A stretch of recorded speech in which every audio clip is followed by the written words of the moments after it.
Saúde Animal. Oferecimento. Hospital Veterinário da Unimar.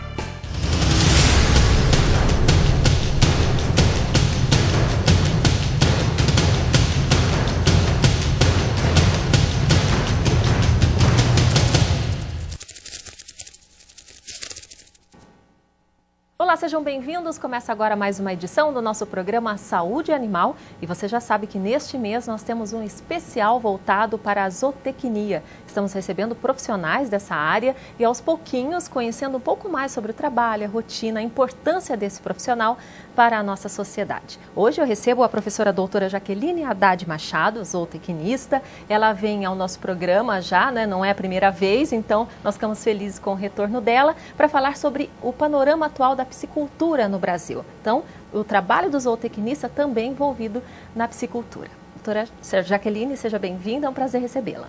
Bom, boa noite, né? É um prazer muito grande estar aqui novamente. Eu gostaria de agradecer ao professor Dr. Fábio Manhoso, que sempre está convidando, a você, Nilisa, que sempre está aqui. E eu vou começar um pouquinho diferente. Eu vou começar que a gente sempre tem uma jornada de trabalho, e a jornada de trabalho a gente tem uma equipe por trás. E o meu alicerce de toda essa jornada, de todo esse sucesso, é minha família.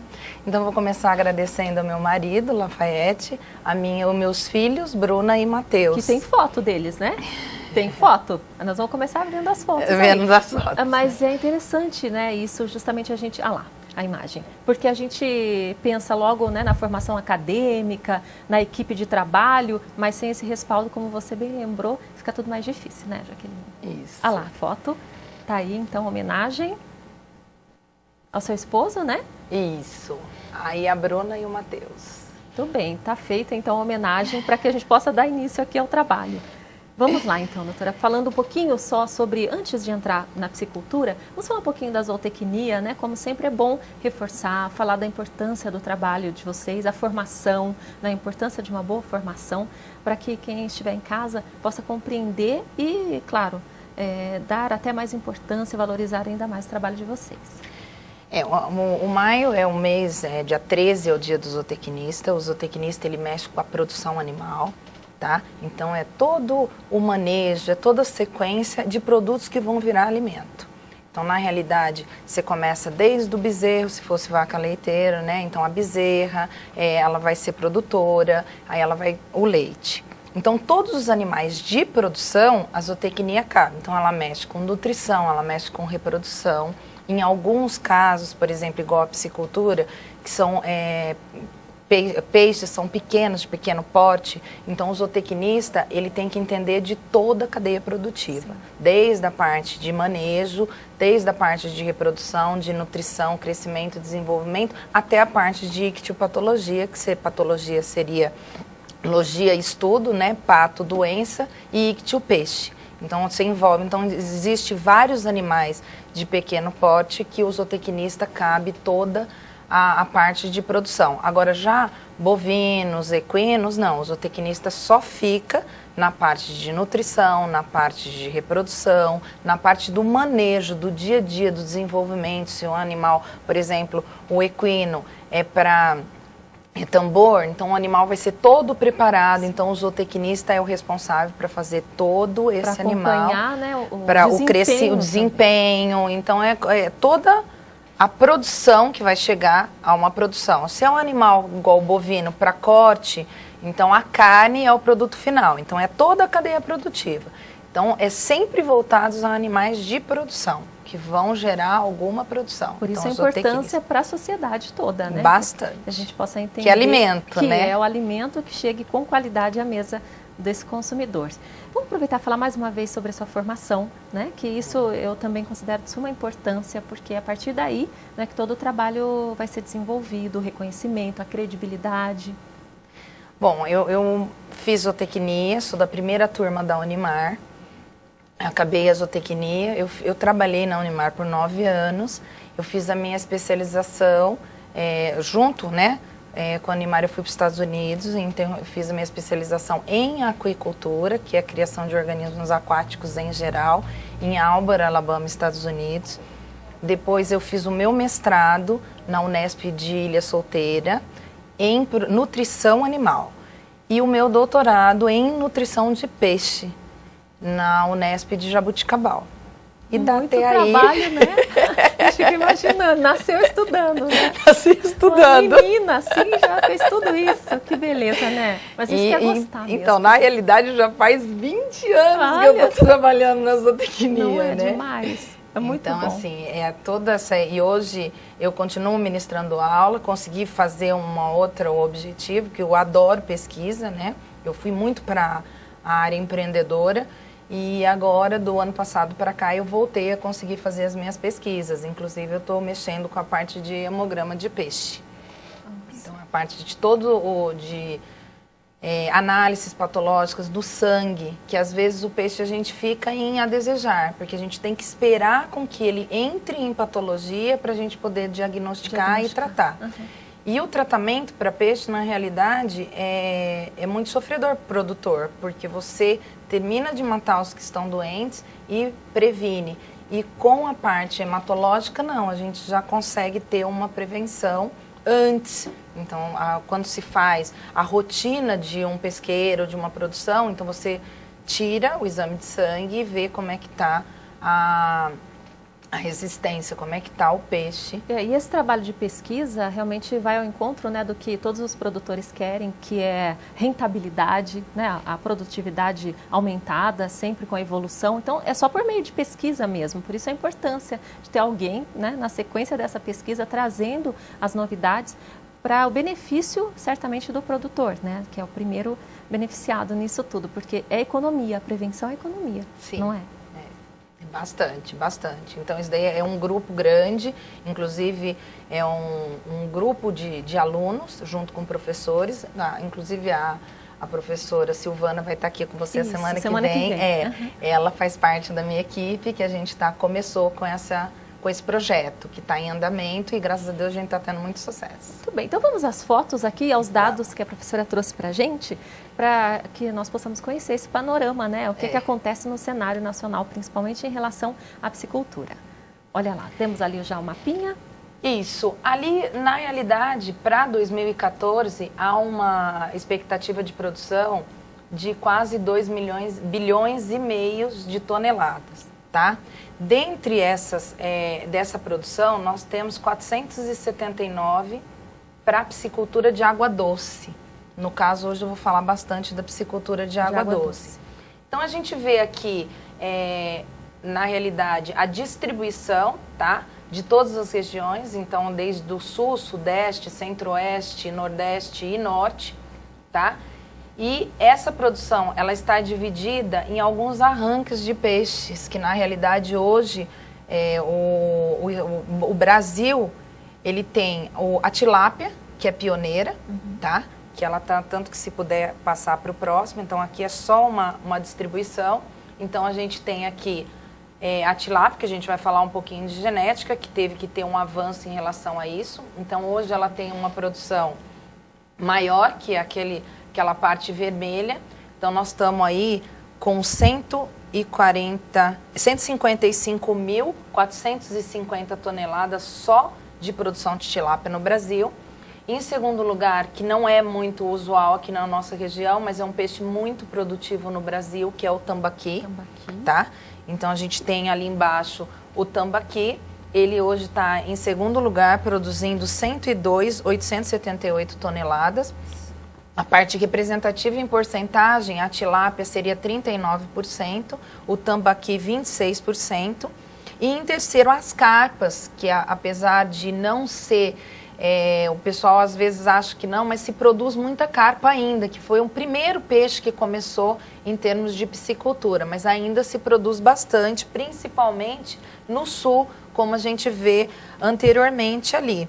Então, as carpas estão em terceiro lugar, com 94.579 toneladas, que representa 24%. E os outros 11% é onde estão alguns peixes nobres, como o pintado, o pirarucu, que está entrando num mercado que a gente acredita que futuramente, por não ter espinho é um peixe que vai são peixes, né, espécies de peixes que vão se sobressair bastante em relação a isso daí. E o consumo vem aumentando, né, de uma forma impressionante. Bastante. E a professora está falando de 2014, mas a gente pode traçar um paralelo só para quem está em casa entender o quanto evoluiu de um ano para o outro, né? Sim. Que nos bastidores aqui ela estava me falando a evolução, o crescimento. Claro que a demanda também, uma coisa puxa a outra, né? Puxa a outra. E um dos maiores arranques de desenvolvimento foi o incentivo do governamental, principalmente pelo Ministério Pesca e Aquicultura. Esse ano, por exemplo, eles disponibilizaram 4 bilhões só para a parte de pesca, então está crescendo bastante. Financiamento, tem né, o apoio. Financiamento, apoio, principalmente para os pescadores que não tinham, então hoje eles podem ser pequenos produtores, então começa por esse incentivo. Eles se organizam, né? Tem estrutura. Porque na natureza está acabando, a gente precisa de produção em cativeiro. Sim. Então esse incentivo é um incentivo grande em relação a isso. A tilápia, por exemplo, está tendo um aumento de 17% anual, então isso é muito significativo. E isso no agronegócio, se a gente pensar em agronegócio geral. E a gente é pioneiro em tanta coisa, como o café em primeiro lugar, de produção e exportação. Sim. O frango, a gente é o primeiro exportador e hoje nós estamos terceiro produtor. Então o agronegócio no Brasil é um incentivo muito grande. Dizem que é a base, né, da economia e até com commodities, né, pois é. É o que sustenta o país, né, se a gente puder analisar de uma forma mais fria, assim. Sim, né? Sim. E o Brasil é um lugar que tem espaço físico para isso, então é muito propício o país para desenvolvimento da parte do agronegócio. Eu acredito particularmente que ainda nós não temos problemas de fatores meteorológicos, então a gente não tem extinção de produção. Então a são gente condições tem ambientais, clima, né, condições favoráveis. ambientais muito favoráveis. Muito favoráveis. Precisa agora tecnologia, pesquisa e implantação, né, de tudo isso. Tem mais imagens, né? Vamos lá. Tem mais imagens. Aqui a gente tem uma criação industrial de salmão, tá? No Chile. Por que eu mostrei o salmão no Chile? Hoje o salmão no Chile, antigamente a gente tinha a concorrência que era a merluza, tá? Porque a gente tem que pensar hoje na concorrência, o que a concorrência está fazendo, a gente tem que fazer igual e melhor.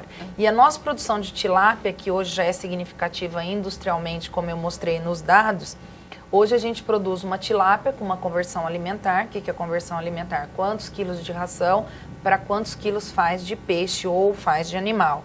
No caso está com 1,7. E hoje isso que vem tendo em reais custaria mais ou menos a 1,95.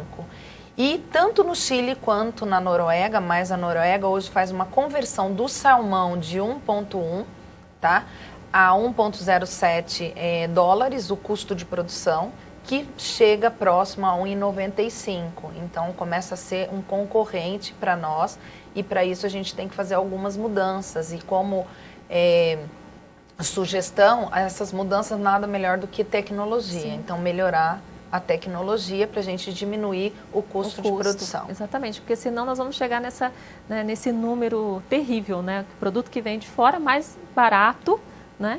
E sempre as pessoas consideram que a qualidade seja melhor, o que não é verdade, não é? E a gente importa muito. Importa muito. Importa muito o peixe. Então, quer dizer, a gente tem um gargalo de aumento de produção. Claro. Então, isso, na realidade, é incentivador que a gente aumenta a produção exatamente por causa disso. Exatamente. Vamos lá, então, para a próxima. Para isso, como eu falei em tecnologia que cabe na piscicultura, que eu vou comentar hoje, que há um leque muito grande, daria para a gente falar aqui em várias coisas. É um assunto muito interessante. Mas eu fechei um pouco na genética. A genética é uma coisa que está cada vez mais crescendo. Não é tão novo, mas são investimentos que estão dando resultados rápidos. O trabalho é longo, porém o resultado é rápido. Então a gente consegue ver nessa foto aí que antes se trabalhava com a tilápia tailandesa e hoje a gente consegue ver nítido na foto que você aumentou, isso é genético, a gift, né? Que aumentou a largura do filé, então você tem mais carne e um peixe maior. Para isso, isso sem prejuízo na qualidade, é sem sempre bom, exatamente né, isso, porque na realidade, com Uhum. todos não, a alimentação é a mesma. O que você faz são cruzamentos. Sim.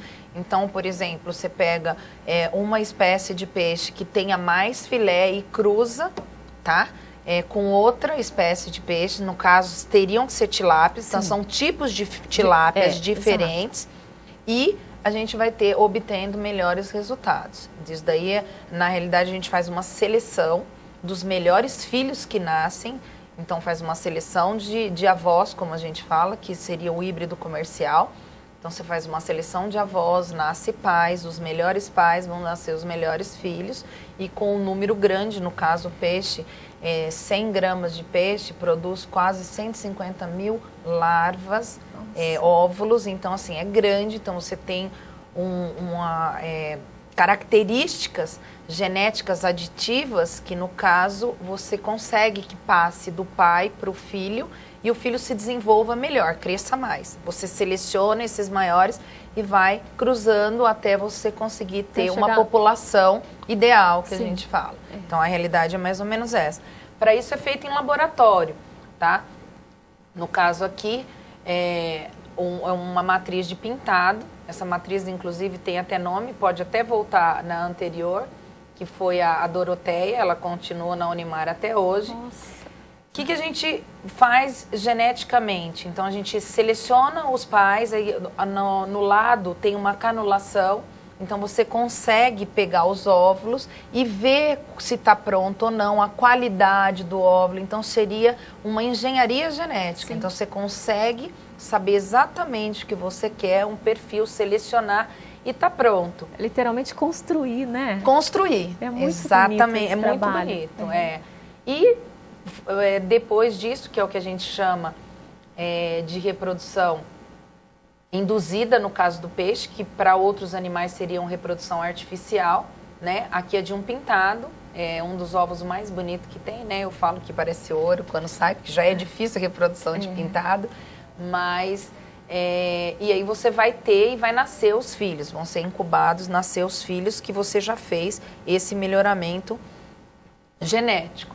E aí depois, a próxima, a gente vai ver a prática, mas também, com inovações, né? Isso. Na realidade, isso daqui é o emprego de rede de arrasto. Então, eu coloquei uma coisa que já está ficando ultrapassada, porque isso daqui seria uma coisa mais rústica. E hoje, nas pisciculturas industriais, já não cabe esse trabalho braçal, né? Braçal, pesado. Não é mais pesado, não. Então, a gente precisa de tecnologia. Claro. Então, no caso, hoje, nos tanques industriais, usa-se o quê? Usa-se tratores que puxam a rede, os homens só apoiam a rede, porque são tanques de 1 hectare, são tanques grandes e que já vão direto para o frigorífico. Antigamente a gente tinha poucos frigoríficos. Hoje, grandes pisciculturas já têm o próprio frigorífico, os frigoríficos já batem 10 toneladas. Há 20 anos atrás a gente falava nisso, era uma loucura, já bate 10 toneladas de peixe ao dia. Então, há um crescimento muito grande nessa área. Então, a cadeia produtiva da piscicultura cresceu muito em relação a isso. Então, não se usa mais isso. E aí eu coloquei que é o Pesca Taylor, né, que é uma tecnologia tirada do Chile, tá? Então, é um captador, ele capta o peixe no tanque, então ele possui mais ou menos 10 metros, com um diâmetro de 70 centímetros, é feito de fibra de vidro, é uma rosca sem fim.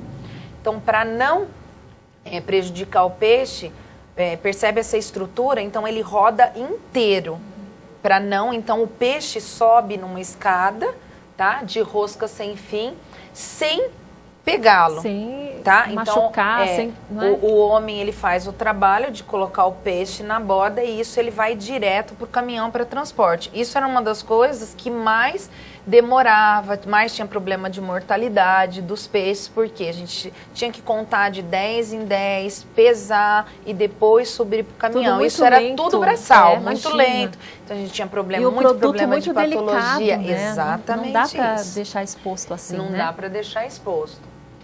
Então, na realidade, esse avanço é muito grande. O Brasil já está tendo grandes pisciculturas, por exemplo, do Mato Grosso. Inclusive, eu entrei em contato com uma delas ontem, que é a Bom Futuro, que trouxe essa tecnologia para o Brasil, tá? Então, eles já estão fazendo isso, então a gente já tem esse tipo de tecnologia no Brasil. Então, é gratificante, o pessoal está saindo, está vendo inovações e está trazendo para melhorar cada vez mais. Só aqui um parênteses, né, que a gente vê essa tecnologia chegando, o Brasil, como sempre, comprando tecnologia. Exatamente. Não é? Nós deveríamos, na verdade, estar criando, não é? Inovando para vender essa tecnologia. Isso. Então, que fique um alerta, né, mais uma vez, porque tudo quando a gente fala em inovação, né, tecnológica principalmente, vem de fora. Então, quem sabe a gente vai chegar um dia, né, de ver produtos como esses desenvolvidos aqui. Porque o trabalho de vocês, todo desenvolvido aqui, né, tanto avanço, mas ainda precisa de um suporte externo, né? Então, é uma outra ponta da história que também poderia baratear o custo do produto. Bastante. Eu falo isso muito para os meus alunos, que na realidade somos nós profissionais que temos que descobrir essas inovações, né? A gente precisa cada vez mais buscar coisas novas e criar coisas novas, né? Que não é hábito. Mas a gente chega lá. Chega lá. Tem mais? Vamos lá, tem um gráfico ali agora. Professor. Isso ali tem um gráfico. Esse daqui é um gráfico do Rio Grande do Sul mostrando que até, na realidade, 2007, quem dava todos os dados era o IBAMA, né? Começou com a Emater, que é a empresa agropecuária de pesquisa e extensão, depois passou para o IBAMA e agora quem representa todos os dados numéricos de produção do Brasil é o Ministério de Pesca e Aquicultura. Então a gente consegue ver nitidamente que nos primeiros anos ali de azulzinho houve um aumento, uma queda. Depois da coisa, mesma situação, o que estava entravando a produção? Né? Uma oscilação muito grande em relação a isso. E a partir do momento que começaram a ver a importância, o peixe começou a ser consumido, vamos dizer assim, ele começou a ter oferta e procura, né? E aí começou a deslanchar e desenvolver, que na realidade o marco grande em relação a isso, porque era retirado da natureza, foi a tilápia. Por isso que a tilápia disparou, apesar de ser uma espécie exótica, que é uma espécie fora, não é do Brasil, mas é uma espécie que não tem espinho e é um filé, e isso facilita bastante até mesmo o consumo. E a compra desse produto. Então, esse disparo e mostrando, pode passar para o próximo, que quais foram as dificuldades, na realidade, que não fez com que a piscicultura não crescesse, tá? Então, o licenciamento ambiental, então isso daí era uma coisa que dificultou bastante de começar a engrenar essa cadeia produtiva, o elevado custo de produção, porque ainda está, mas já está começando a baratear. O que dificulta o consumo, né? O consumo, porque fica um produto caro, a gente exatamente sabe o quanto isso. é benéfica, né, essa carne. Nós poderíamos consumir mais vezes na semana. Na semana. Eu tenho certeza que não há o consumo por conta do preço ainda. Conta do preço e falta de cultura também. Sim, né? Nós temos ainda um fator que já está mudando, principalmente agora com essa parte de dietética, alimentos, os nutricionistas já começam a indicar bastante. Pelo menos 2 vezes na semana o consumo do consumo do peixe, exatamente isso. Ainda há uma falta de assistência profissional muito grande nessa área, porque você pega tanto a agronomia, a zootecnia e a veterinária, é pouco o número de pessoas que se especializam em piscicultura. Quer dizer, então tem uma janela de oportunidade. Grande. Não só a janela do mercado que está crescendo, como de profissionais. Precisa de profissionais especialistas. Isso eu falo nitidamente por estar em Marília. Por exemplo, você conta no dedo as pessoas que trabalham aqui na região. Às vezes eu tenho que ir para Presidente Prudente, eu tenho que ir para Andradina, porque não tem pessoas na área e eles me chamam para dar consultoria. Olha só. Então há uma deficiência muito grande em relação a isso daí. Baixa qualidade de mão de obra, que a gente precisa de mão de obra especializada, né? Poucas opções de linha de crédito, e era uma coisa que dificultava, que agora a gente já tem. Baixos preços pagos ao produtor, que também já está começando com essas tecnologias, então está diminuindo algumas coisas. Difícil acesso à tecnologia, então o pessoal já está procurando. Limitação do mercado regional. A gente tem, às vezes, o pessoal acha que é tão simples, mas não é. Por exemplo, vários supermercados, já tive reunião com vários supermercados, e é uma dificuldade muito grande, porque o supermercado precisa de uma produção semanal. E a gente não tem produção industrial que entregue isso. Então, às vezes, a gente precisa de vários produtores para poder entregar. Mas eles precisam do produto. Se eles lançam um produto, eles têm que continuar vendendo esse produto. Porque o cliente... E não tem. O cliente pede aí, cadê? E não tem a produção. Então, pessoal, há uma falta de gestão nessa área de tirar semanalmente, mensalmente. Então, o produtor até 50 toneladas ano, ele tira de uma vez só. Ele não tira picado, porque há exatamente a falta de assistência profissional. A estrutura, né? Toda essa estrutura, porque na realidade é uma gestão. Sim. Tá? Tem que se fazer em forma de gestão.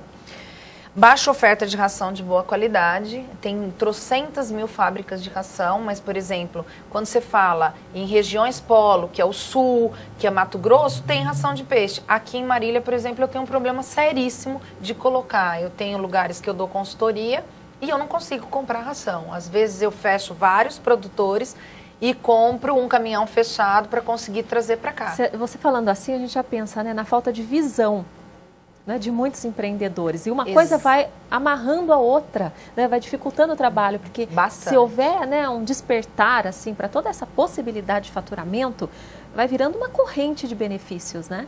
E aí chega até no caso da ração, que ninguém percebe, né, que existe essa demanda e começa a demanda, mas é a dificuldade. Porque eles acham arriscado, é isso? Na realidade, assim, eu não vejo que acham arriscado, porque ainda o consumo é pequeno. Então, para eles que estão acostumados com animais de grande porte... A vender muito. A vender muito, então eles fecham vários caminhões, então eles querem lugares que fecham as 8 toneladas que seria um caminhão. Então, no caso, por exemplo, quando eu dou toda essa parte de consultoria, hoje eu preciso trazer ração, medicamento, porque há uma deficiência muito grande, entendeu? Os produtores não conseguem ter acesso a isso. Aí desanima, né? Desanima. Exatamente isso. Então, aí para a região fica complicado, por isso que há algumas coisas que precisam ter, mas agora eu acho que de pouquinho em pouquinho as coisas vão se desenvolvendo, né? Perdas por enfermidades e doenças, antigos produtores tinham muita perda, principalmente pesca e pague, que a gente tem muito aqui na região. Então ele comprava uma carga e perdia metade da carga. Se ele perder 10, 20% da carga, já foi o lucro dele. Então acaba desanimando na atividade. Então hoje a gente, tanto que volto a falar da minha pesquisa, que é uma das coisas que a gente tem muita dificuldade aqui, que a gente vê a necessidade para crescer cada vez mais essa cadeia produtiva da piscicultura. E atrelado isso, a comunicação também, né? A divulgação, a informação, porque muitas vezes é falta de informação. Então, tem que entrar aí nesse meio, né, de tantas alternativas, né, para aumentar esse trabalho e a produtividade, é a comunicação. Porque, não é, de repente, trazendo todos esses dados, as coisas começam a fluir melhor, não é? Tá acabando já? Estamos acabando aqui, né? Estamos acabando. Tem mais? Não, não tem mais. Muito bem, olha, eu olhei ali o relógio, não acredito que já foi o tempo, mas é sempre muito interessante, né? Porque a gente aprende, provoca uma reflexão. Mesmo quem não é da área, né, acaba participando de alguma maneira e levando essa informação adiante, multiplicando a informação, que é o que a gente deseja aqui, professora. Obrigada mais uma vez, parabéns mais uma vez pelo mês do zootecnista e espero revê-la aqui em breve. Tá bom? Eu agradeço também tudo, muito obrigado e espero que vocês tenham gostado, que eu tenha ajudado em alguma coisa. Muito. A gente até esquece da hora, né? Passou rápido mesmo, muito né? rápido. Obrigada mais uma vez, viu? Professora Jaqueline aqui com a gente. E assim nós vamos encerrando mais uma edição do programa Saúde Animal. Obrigada pelo carinho, atenção e até semana que vem. Saúde Animal. Oferecimento. Hospital Veterinário da Unimar.